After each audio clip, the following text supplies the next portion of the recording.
Бірінші сан 0. 0. Келесі 1. 1.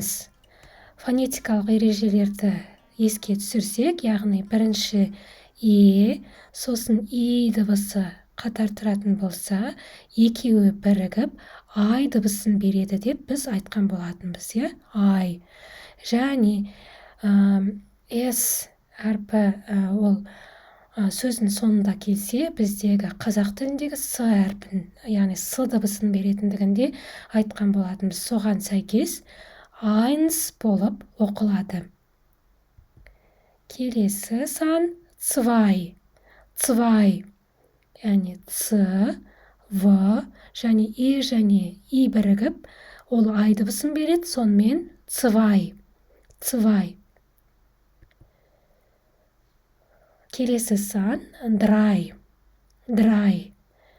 Жаңағыны айтып өттім, және бірігіп, ай дыбысын береді. 3. 4. 4. Бұл жерде бізде бұны өткен болатынбыз. Мына фонетикалық ережені бірінші сосын әрпі келетін болса, оның алдында тұрған әрпін жұтып қойып, өзі созылып айтылады. Фия, фия, оқылмайды. Келесі сан 5. 5. Бұл жерде ерекше, неміс тілінде ерекше әріп, ол умляут, умляут жоғарғы жағында 2 нүктесі бар. Ол біздің қазақ тіліндегі дыбысына ұқсас дыбысты береді. 5. Келесі сан 6. 6. Мына фонетикалық ережені еске түсірсеңіздер, егер с әрпі сөздің басында тұрса, ол з болып оқылады, сөздің соңында тұрса, с болып оқылады. Сол ережені еске түсіріп, бұл санды 6 деп оқимыз. Келесі сан 7. 7. Бұл жердегі фонетикалық ереже және ге қатысты. Және алдыңғы санда мен айтып кеттім, фия санында бірінші сосын тұрса, әрпі өзінен кейінгі әрпін жұтып қояды да, өзі созылып оқылады. Зейбен деп, оқылмайды. Зейбен. Келесі сан 8. 8. 8 санның немісшесі с және х әріптері қатар тұрғанда, олар біздің қазақ тіліндегі х дыбысын береді. Келесі сан 9 саны. 9. Біз бұл дифтонгты да өткенбіз. Және қатар келген кезде олар бірігіп ой деп оқылады. 9. Келесі сан 10. 10. 10 санның немісшесі. Яғни мына жерде тұрған х әрпі, ол дауысты дыбыстан кейін келіп тұрғандықтан, ол оқылмайды, тек алдындағы дауысты дыбыстың созылып айтылатындығын білдіреді. 10. Келесі сан 11. 11. Және 12. 12. Бұл жерде мына ерекше неміс тіліне тән әріпті көріп тұрсыздар. Ол умляут, жоғарғы жағында 2 нүктесі бар. Бұл қазақ тіліндегі өгіз деген сөздегі дыбысына ұқсас дыбысты береді. 12 деп оқылады. Жалпы сіздерге айта кететін жайт, ол жалпы неміс тіліндегі 0-ден 12-ге дейінгі сандарды жаттап алу керек. Одан кейінгі, мысалы 13-тен бастап 19-ға дейінгі сандар, олар осы біз өткен сандардың негізінде конструкциямен құрастырылады. Біз оған қазір тоқталамыз әрбір санға. Яғни 13-тен 19-ға дейінгі сандарда 10 деген жұрнақ жалғанады. 10 ол 10, 10 санының немісшесі. Сол бізде мысалы 13, 14, 15 деп айтылса, неміс тілінде де сондай ерекшелік бар. Бірақ онда бірінші мына мысалы 3 саны айтылады, драй айтылады, сосын оған 10 жұрнаға қосылады. Сол екеуі қосылып драй 10 болады. Драй 10. Біздің қазақ тілінде керісінше, бізде 13, 14, 15 бірінші 10 айтылады, сосын 3, 4, 5 қосылады. Неміс тілінде керісінше, яғни бірінші мына екінші тұрған сан айтылады. 3 драй айтылады, сосын барып 10 жұрнағы жалғанады. Драй 10. Келесі сан 14. Есімізге түсірейік. Бұл 4 ол 4 санының немісшесі. 4 сосын 10 қосылып, 14 14 санының немісшесін береді. Келесі сан 15. Дәл сол логика бойынша бірінші мына 5 санның немісшесі айтылады, сосын 10 жұрнаға қосылады. 15. Яғни қазақ тіліне қарама қарсы логика, соған біраз қалыптасу керек болады неміс тілінде. Келесі дәл осы логикамен құрылады 16 саны неміс тілінде. 6, сосын 10 жұрнағы жалғанады. Бірақ бұл жерде айта кететін бір жайт, мына 6 сөзіндегі сондағы S әрпі түсіп қалады. Жалғанған кезде ол түсіп қалады, себебі айтуға ыңғайлы болу үшін.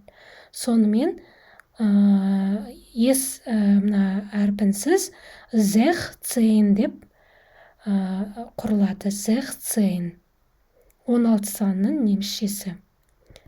Дәл осы сияқты 17 саны да осындай логикамен құрылады, яғни 7 ол 7 санының немісшесі, оған 10 жұрнағы жалғанады. Бірақ осы екеуі жалғанған кезде мына 7 сөзіндегі ең жұрнағы түсіп қалады, айтуға жеңіл болу үшін. Сонымен ол 17 болып құралады 17 саны. 17. 18 санында 8 және 10 қосылады. 8 это 8 санның немісшесі, 8 деп оқылады. 8. Келесі 9 дәл осы логика бойынша. Және осы сабақтағы соңғы сан 20.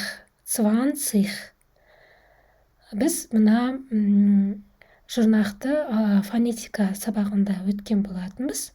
Бұл их болып оқылады, мына жұрнақ и және г қосылып их болып оқылады. Сонымен 20.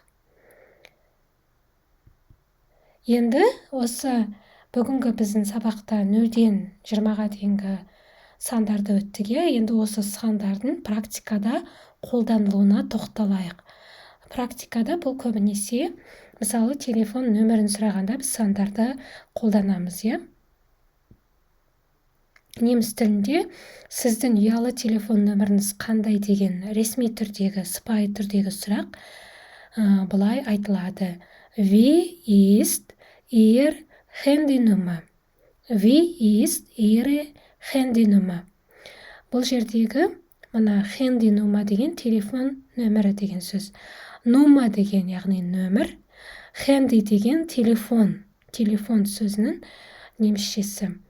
Handynummer телефон нөмірі. Ihre деген ол сіздің деген сөз. Wie ist деген яғни қандай деген сөз. Сонымен сіздің телефон нөміріңіз қандай? Wie ist Ihre Handynummer? Осы сұрақты күнделікті өмірде жиі кездесетін болғандықтан жазып жаттап алыңыз. Келесі осы сұрақтың бейресми түрі, яғни достарыңызға, өзіңіздің жасыңыз шамалас адамдардан сұрағанда Wie ist deine Handynummer деп сұрайсыз.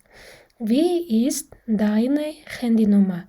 Бұл жерде бір өзгеріс deine, ол сенің деген сөз. Сенің, яғни ұялы телефон нөмірің қандай? Бұл сұраққа біз былай жауап береміз. Meine Handynummer ist. Meine Handynummer ist. Meine деген менің деген сөз. Handynummer телефон нөмірім. Ары қарай ist деген ол біз келесі сабақтарда грамматикада өтеміз. Әзірше осылай жазып жаттап алыңыз. Ары қарай телефон нөмірі неміс тілінде бір-бірден айтылады. Әр сан жеке-жеке айтылады. Мен мысалы бізге барлық сандарды қайталау үшін осындай нөмірді жаздым. Сонымен айтып көреге. 9, 0, 3, 4, 2, 7, 8, 1, 5, 6, 1, 4. Тағы бір рет қайталайық. Meine Handynummer ist 9, 0, 3, 4, 2, 7, 8, 1, 5, 6, 1, 4. Енді осы бүгінгі сабақта өткен барлық сандарды бір қайталап мен оқимын. Сіздер менің артымнан қайталаңыздар. 0, 0, 1, 1, 2, 2, 3, 3, 4, 4, 5, 5, 6, 6, 7, 7, 8, 8, 9, 9, 10, 10, 11, 11, 12, 12, 13, 13, 14, 14, 15, 15, 16, 16, 17, 17, 18, 18, 19, 19, 20, 20.